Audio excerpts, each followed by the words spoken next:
Assalamualaikum warahmatullahi wabarakatuh.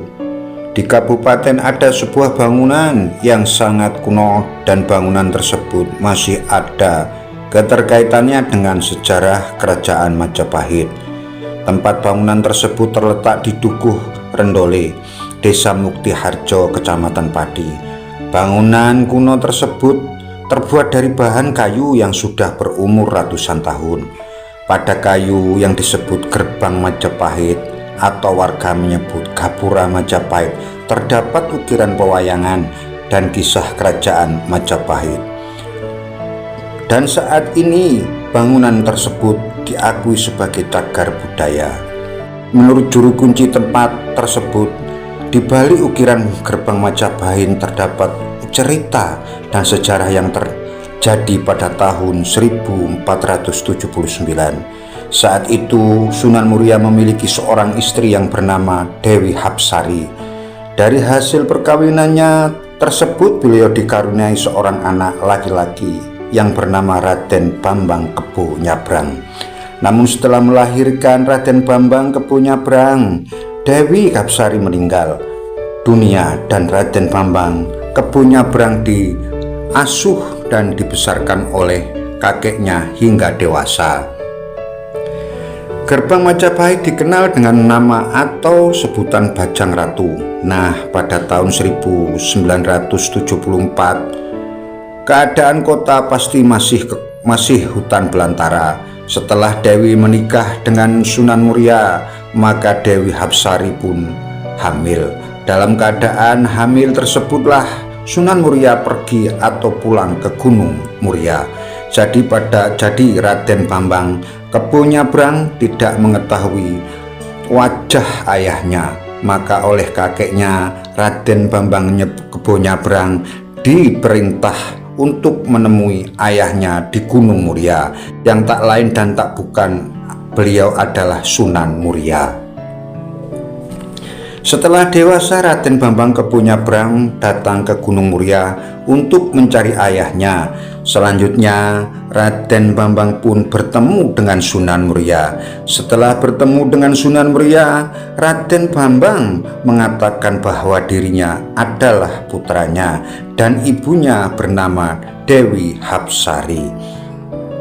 Akan tetapi Sunan Muria tetap tidak percaya kalau pemuda yang ada di depan matanya adalah putranya dari Dewi Hapsari.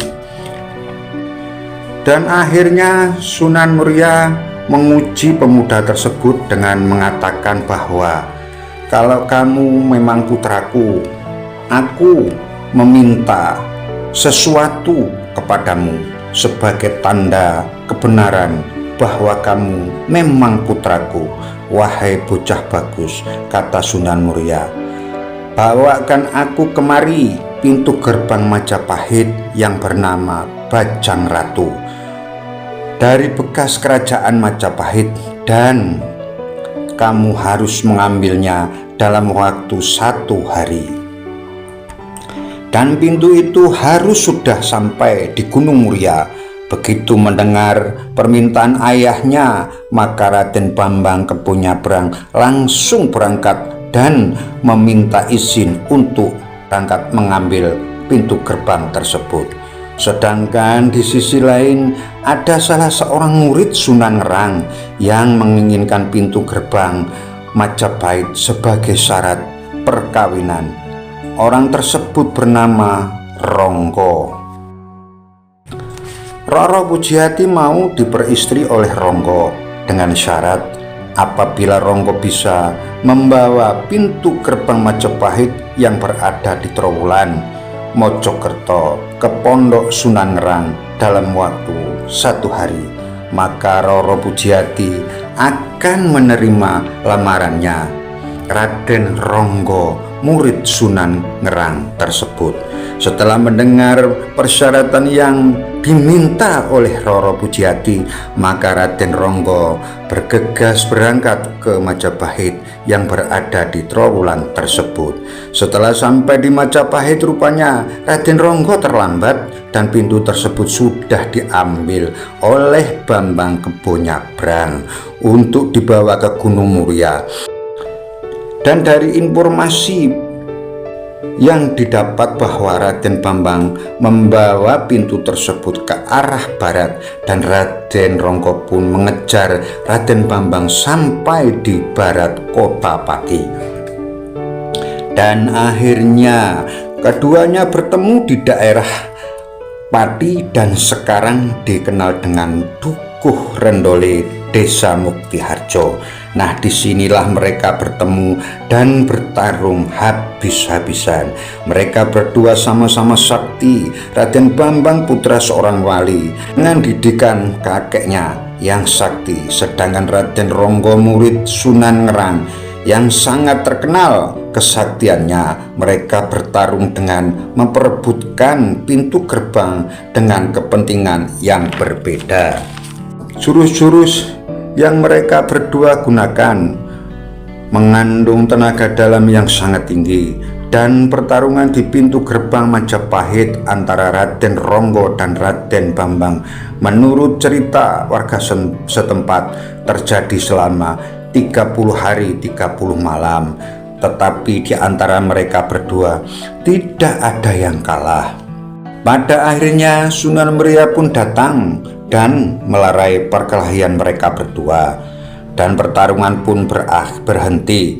Kemudian atas usaha Raden Bambang membawa pintu gerbang, akhirnya Raden Bambang diakui sebagai putra Sunan Muria, sedangkan Raden Ronggo suruh menemui calon istrinya dengan membawa serpihan pintu gerbang Majapahit.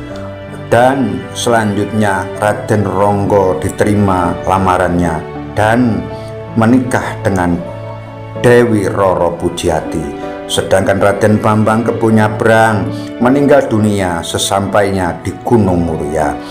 Beginilah cerita dan sejarah yang bisa saya sampaikan. Semoga bermanfaat untuk kita semua. Sekian dan terima kasih. Teman-teman dan saudara-saudari yang menyukai channel saya ini, saya mohon bantuannya untuk like, komen, dan subscribe. Atas bantuannya saya ucapkan banyak terima kasih. Assalamualaikum warahmatullahi wabarakatuh. Salam seduluran.